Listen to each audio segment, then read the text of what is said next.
Hello my dear students, आप कैसे हैं? अच्छे होंगे। चलिए, तो इसी के साथ ना टाइम वेस्ट करते हुए इंपॉर्टेंट क्वेश्चंस चैप्टर वाइज, और चैप्टर आपको पता है कौन सा है? Pair of linear equation two variable, है ना?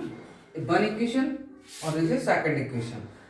चलिए, तो देखिए बेटा, क्योंकि इतना टाइम नहीं लेंगे और वीडियो भी थोड़ी कम टाइम के रखेंगे, जिससे कि ज़्यादा से ज़्यादा आपको मिले कम टाइम में।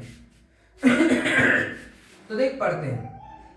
Find the value of k for which the lines this and this are coincident. तो मैं आपको बता रहा हूं pair linear, standard form of pair linear equation क्या होता है? a1x plus b1y plus c equal to 0, a2x plus b2y plus c2 equal to 0, ये होता है। और यही है ये दोनों।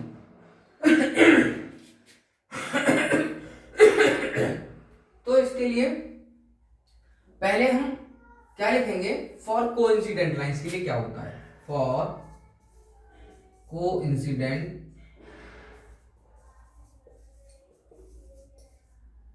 लाइंस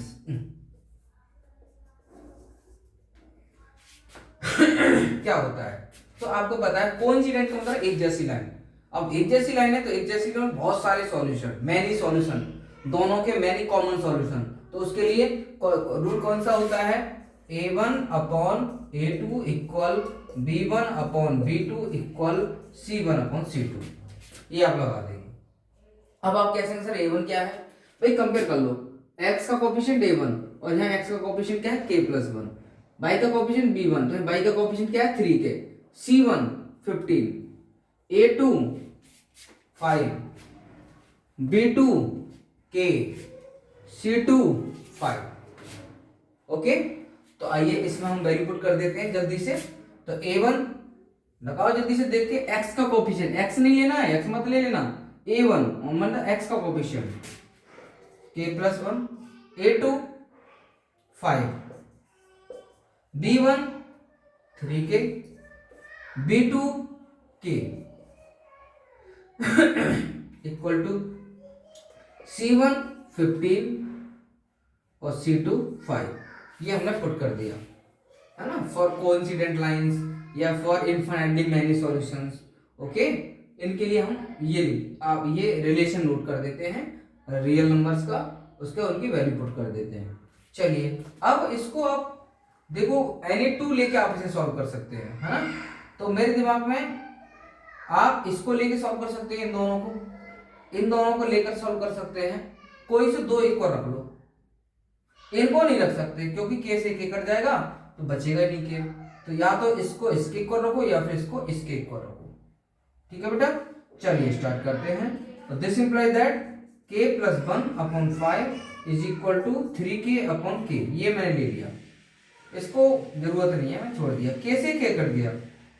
अब k+1 इज इक्वल टू, अब अपॉन में 5 है ना? तो अब भी टाइम बचाना है तो यहीं पे कर देते हैं। अपॉन में 5 हमेशा मल्टीप्लाई में जाएगा। तो मैंने आपको बताया डिवाइड वाला पहले डिवाइड का जाएगा मल्टीप्लाई में, क्योंकि जो 5 है ना k+1 के अपॉन में है, k के भी है और 1 के भी है, तो इसलिए हमें 5 को पहले भेजना पड़ेगा। ठीक है, तो 5 अपॉन में है तो अदर साइड मल्टीप्लाई में जाएगा। तो k+1 इज इक्वल टू 5 3 जा 15 और k प्लस का 1 है, अब इधर जाएगा, किसका हो जाएगा? माइनस का, k इज इक्वल टू 14। ये आंसर है।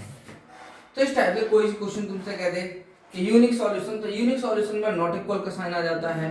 इनफाइनाइटली मेनी सॉल्यूशंस आपके सामने अभी ये लिखा है मैंने, कोइंसिडेंट है। नो सॉल्यूशन के लिए रिलेशन हो जाता है a1/a2 equal b1/b2 not equal c1/c2। Coincident lines आ जाए ये रिलेशन रहेगा। इंटरसेक्टिंग लाइन आ जाए लिखा हुआ तो a1/a2 नॉट इक्वल b1/b2, इसी सिंबल में लेके सॉल्व करेंगे। ओके, और नो सॉल्यूशन के लिए नो सॉल्यूशन आ जाए या इंडिपेंडेंट लाइंस आ जाए, है ना? इंडिपेंडेंट लाइंस, है ना? और ये डिपेंडेंट के लिए, ये डिपेंडेंट लाइन कैसे, अदर वर्ड में डिपेंडेंट लाइन भी कह देते हैं इनको।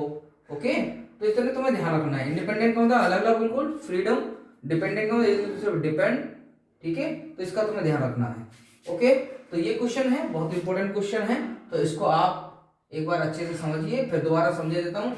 a1 अपॉन a2, तो a1 मेरा क्या k+1 है, a2 मेरा 5 है, equal b1 upon b2, b1 मेरा 3k है और b2 मेरा k है, c1 15 है मेरा और c2 मेरा 5 है। तो मैंने कहा कोई दो को रख लीजिए, ये ले लिया हमने, ठीक है, k से k कैंसिल हो गया क्योंकि इसके अपॉन में है, अब 3 अपॉन वाला 5 है, मल्टीप्लाई में चला जाएगा, ये आपका आंसर आ गया। ओके, चलिए नेक्स्ट वीडियो।